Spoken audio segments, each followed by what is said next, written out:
Bonjour à toutes et à tous les amis, c'est Gilles Mansillon. Je suis appelé à revenir communiquer aujourd'hui sur quelques commentaires sur les énergies des transformations à la fois du monde terrestre, mais c'est surtout les transformations intérieures. Il y a un énorme saut quantique qui a été fait avec cette lune en Capricorne là qu'on a eue.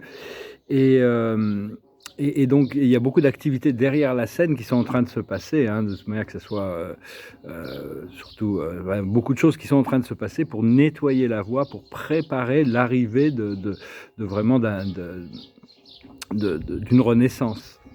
Et donc, j'espère que vous êtes joyeux, j'espère que vous vous préparez, j'espère que vous ressentez le, le, quand on veut quelque chose et là où on est, une fois qu'on sait exactement où on veut aller et on comprend où est là où on est, on peut ouvrir deux portails d'énergie et rapprocher ces portails d'énergie pour créer un pont entre les réalités. Donc c'est parce qu'on est au plus on est proche de la source à l'intérieur de nous, au plus on réalise de notre connexion avec la source, au plus on peut se considérer éclairé, disons. Et donc, c'est pour nous, on est des sous-logos, c'est-à-dire on est des extensions de la source. Et un jour, on est des logos, on prendra conscience que nous sommes nous-mêmes la source.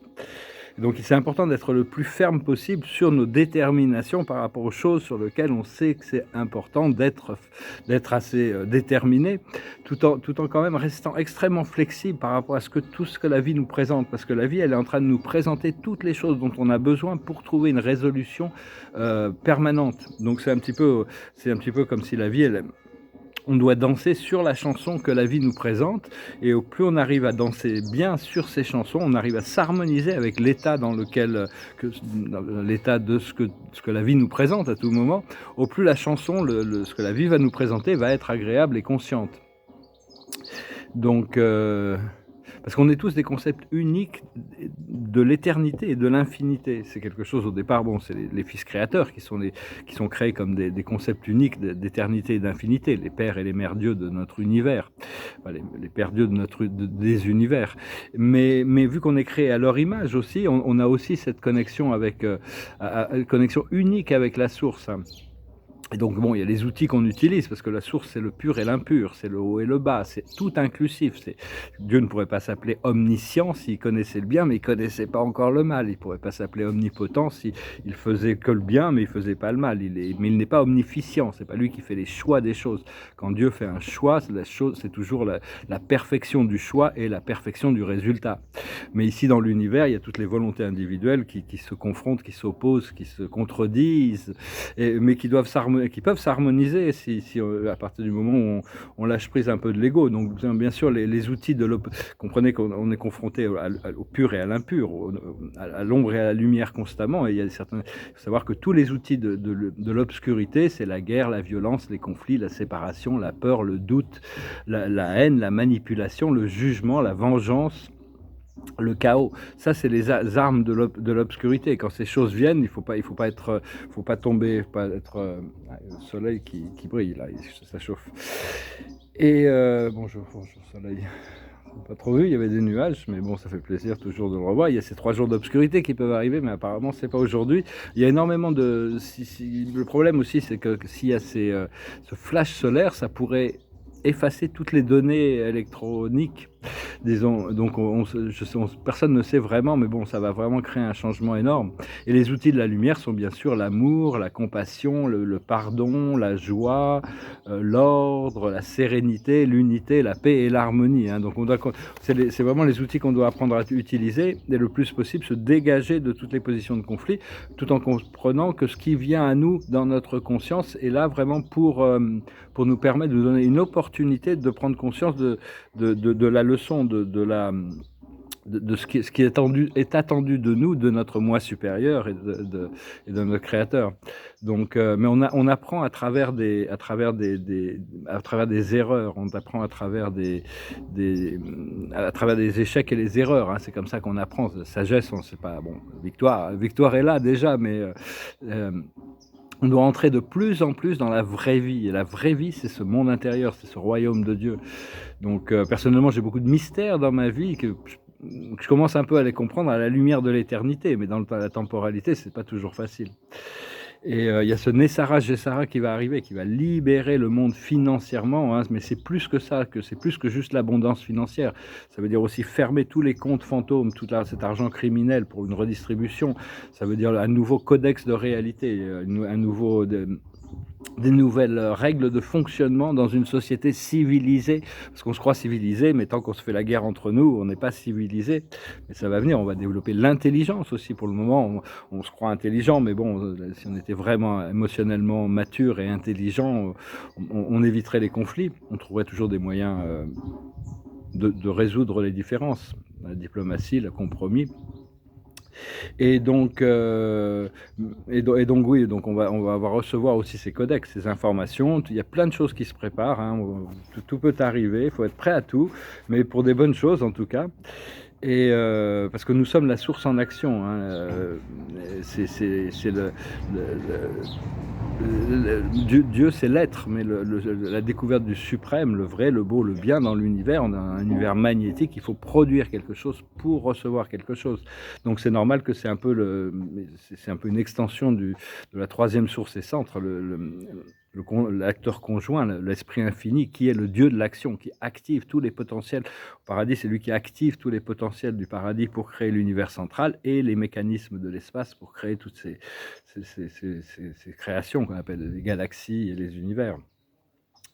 Et donc, enfin, on doit vraiment savoir qu'on a cette source à l'intérieur de nous qui est vraiment un partenaire silencieux, et on doit trouver des moyens de communiquer à travers notre intuition, à travers nos ressentis, et petit à petit, les voies de communication vont s'ouvrir.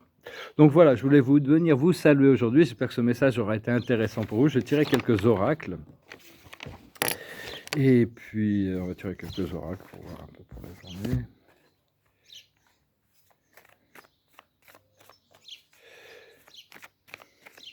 Tellement de choses qui se préparent. Le silence, des fois, est rempli d'énergie. Et donc, il faut pouvoir faire le silence dans son esprit pour pouvoir les intégrer. Des fois, on reçoit des codes et ça prend du temps pour comprendre les choses. Donc, il faut être patient aussi, hein. La grande patience. Et l'observateur de la journée, c'est la confiance. Donc bien sûr, hein, on attend. C'est mieux d'attendre dans la confiance et la certitude même. Parce que ce qui nous est révélé de notre moi intérieur devrait, ça m'arrive d'en douter, mais je dois les prendre quand même comme des certitudes. Ce qui n'est pas toujours, c'est certains mystères temporels qui ne peut être compris, encore une fois, qu'à travers la lumière de l'éternité. Et ça, progressivement, on reconnecte à notre âme éternelle, on doit reconnecter avec nous-mêmes. C'est ce que l'on recherche le plus, c'est notre connexion avec notre moi divin, notre âme éternelle. La plus haute sagesse, c'est l'observateur. Ça, c'est un petit renard, il regarde la lune. La lune, c'est les émotions, c'est-à-dire arriver à rester détaché, à la neutralité divine, rester détaché de ce qui se passe, même de nos propres expériences, émotions, pensées, si on peut prendre du recul pour entrer dans les plans internes. Ce qu'il faut comprendre, c'est la nouvelle vie, hein. C'est comme, je sens que j'ai déjà plus qu'un pied dans ma nouvelle vie, même si rien n'est manifesté encore. C'est tellement présent à l'intérieur, cette vraie vie, ce que Dieu veut pour nous. Cette destinée. Ce qu'il faut faire, c'est rien ne vaut son chez-soi. C'est s'organiser un environnement créatif où on peut se sentir bien, on peut recevoir, on peut partager, on peut être bien dans son corps, bien dans sa vie, bien dans son environnement, ou projeter déjà la possibilité pour des améliorations toujours. Il y a toujours des moyens d'amélioration. Et l'aboutissant, c'est s'approcher du gouffre. Il y a des choix à faire. Il y a toujours des choix à faire. Même si les choix sont pas parfaits, des fois, il vaut mieux faire des choix que pas en faire du tout. Donc, il y a des décisions qui se rapprochent et on va pouvoir on fera les choix qui sont le plus en harmonie avec notre véritable nature, avec la nature de l'amour et du cœur. Mais pour ça, il faut être vraiment sensible à ce que notre moi supérieur nous demande, parce que, enfin, ce qui est ressenti profondément depuis notre nature immortelle, éternelle, parce que c'est elle qui guide tout le flot de notre vie, mais souvent notre conscience mentale est confrontée à certaines réalités dans le temps qui fait qu'on oppose cette réalité. Plutôt que de la laisser se couler, c'est pas quelque chose qui arrive, c'est quelque chose qui nous traverse. Donc voilà, on va regarder avec la cache maintenant pour voir un petit peu par rapport à ces conditionnements des mémoires des vies passées, parce que bon, on est en train de s'en libérer, mais elles ont besoin de revenir pour être intégrées. Et justement, l'observateur de la journée, c'est les guerres et les batailles. Bientôt, imaginez un monde de paix où il n'y a plus d'armes à feu, il n'y a plus besoin de tout ça. Il n'y a plus besoin de se battre, il n'y a plus besoin de... La plus haute sagesse, c'est les leçons et les bienfaits. C'est-à-dire, une fois qu'on a appris les leçons, hein, on peut commencer à apprécier les bienfaits. Ce qu'il faut comprendre, c'est Atlantide. Atlantide, c'était déjà une civilisation semi-paradisiaque quand même, par rapport à ce que l'on vit aujourd'hui, hein. On était connectés. Et le retour, la reconnexion avec la Terre intérieure, ça, je pense que ça va être très important. Il y a les aurores boréales, c'est la lumière de la Terre intérieure qui éventuellement vont englober toute la planète. Et à ce moment-là, les Agarthiens vont commencer à faire leur surface, parce que je pense qu'il a été, je sais pas si c'est une décision qui a été prise, c'est que le premier contact serait fait par les Agarthiens, les êtres d'Agartha, les êtres de la Terre intérieure, parce que ce sont des galactiques, mais ce sont des galactiques terrestres. Ça fait 800 000 ans qu'ils vivent en paix à l'intérieur de la Terre. Ils sont retirés là bien avant les conflits bien avant, même avant la guerre entre Lémuria et Atlantide. Et donc, ce qu'il faut faire, c'est le guérisseur, apporter des complétions, apporter des compréhensions, apporter du bien-être, apporter des guérisons, apporter l'acceptation du pardon, parce que la plupart des maladies, c'est des jugements qu'on a eus sur nous-mêmes, ou des mauvaises positions qu'on a pu prendre. Donc, il faut être flexible quand même dans son esprit par rapport à ce que la vie veut nous enseigner. Et l'aboutissant, c'est les vœux. Alors, c'est une carte qui peut être interprétée elle est très vaste, quoi. C'est-à-dire, encore une fois, c'est les choix.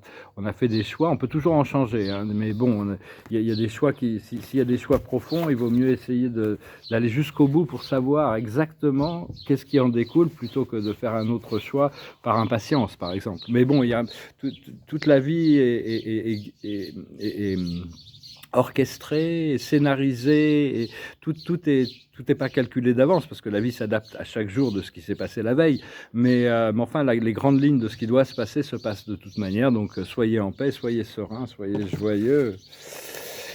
Et voilà, je vais chanter une petite chanson, je retirais quelques-uns. Je savais pas trop quoi chanter. Il y a ces deux chansons que je suis en train d'apprendre par cœur. Là, c'est Kokono des Beach Boys, et puis Killing Me Softly, que je connais. Et puis ouais, je connais à peu près une dizaine de chansons par cœur, mais je savais pas trop quoi chanter. J'en ai une qui me passait par la tête, mais elle est très très longue. C'est une chanson de Bob Dylan. Je l'attends. Je vais voir ce que j'ai fait. Non, je vais faire celle-là. C'est une chanson de Nina Simone originellement. Ça s'appelle Don't Let Me Be Misunderstood. Oh baby, do you understand me now?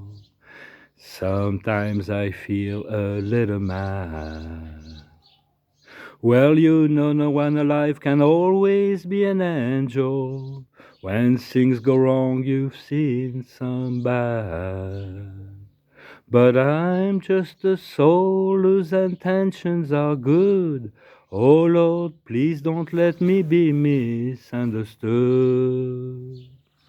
If I seemed edgy, I want you to know that I never meant to take it out on you. Life has its problems, and I've got my share, and that's one thing I never meant to do, 'cause I love you. Oh baby, don't you know I'm just human, and I've got thoughts like any other man, and sometimes I find myself alone and regretting some foolish things I've done. But I'm just a soul whose intentions are good. Oh Lord, please don't let me be misunderstood. Baby, don't you know I'm just human, and I've got thoughts like any other man, and sometimes I find myself alone and regretting some foolish things I've done. But I'm just a soul whose intentions are good. Oh Lord, please don't let me be misunderstood. 'Cause I'm just a soul whose intentions are good. Oh Lord, please don't let me be misunderstood. Oh Lord, please don't let me be misunderstood. C'est une chanson qui nous rappelle que Dieu nous comprend, nous connaît très bien, mais les autres peuvent on peut être incompris des autres. Toujours. Donc bon, il faut rester sincère par rapport à soi-même, comme il est rappelé dans certains livres sacrés, comme le Coran par exemple. C'est que à la fin, c'est notre relation entre nous et Dieu. C'est vraiment ce qui compte le plus. Et trouver Dieu, il n'y a rien de plus extraordinaire pour tout ce, dans toute mon expérience spirituelle, ces rencontres avec la source, dans différentes formes, ont toujours été... c'est vraiment le but, le retour à la source, pour intégrer pleinement cette divinité, embrasser, retourner à notre origine. Dieu était avant l'origine et sera après la destinée, c'est la destinée finale. Et donc là, on en est à la libération. Il y a vraiment, c'est la libération, qui nous regarde, elle est prête. La plus haute sagesse, c'est l'élévation. On continue à élever notre conscience, élever nos pensées. Ce qu'il faut comprendre, c'est la réjouissance. On continue à se réjouir de ce qui arrive, de ce qui est et ce qui arrive. Ce qu'il faut faire, c'est la lumière, devenir la lumière, une fois qu'il n'y a plus d'obscurité en nous. Même si, bon, on a toujours un côté humain qu'il faut, il faut aimer comme un enfant. Il faut aimer notre partie imparfaite comme Dieu aime ses enfants, quoi. Donc une fois qu'à ce moment-là, il n'y a plus que de la lumière et on s'élève dans la lumière, parce que la lumière, il y a une sorte de fréquence dans la lumière, c'est quelque chose qu'on pourra explorer éternellement. Et l'aboutissant, ça va être quelque chose de merveilleux, c'est l'équilibre, la balance, l'harmonie. Donc c'est toujours, on doit continuer à utiliser la flamme violette par exemple pour toujours garder l'harmonie, s'il y a des choses à transmuter, hein, par exemple. Bah écoutez, je vous remercie beaucoup, je vous remercie de soutenir la chaîne, de partager, ça aide beaucoup bien sûr si les vidéos circulent, pour vos likes, pour vos commentaires. Je vous remercie pour vos dons. Si vous avez une session privée, vous pouvez m'envoyer un email et je vous souhaite une excellente journée. À bientôt.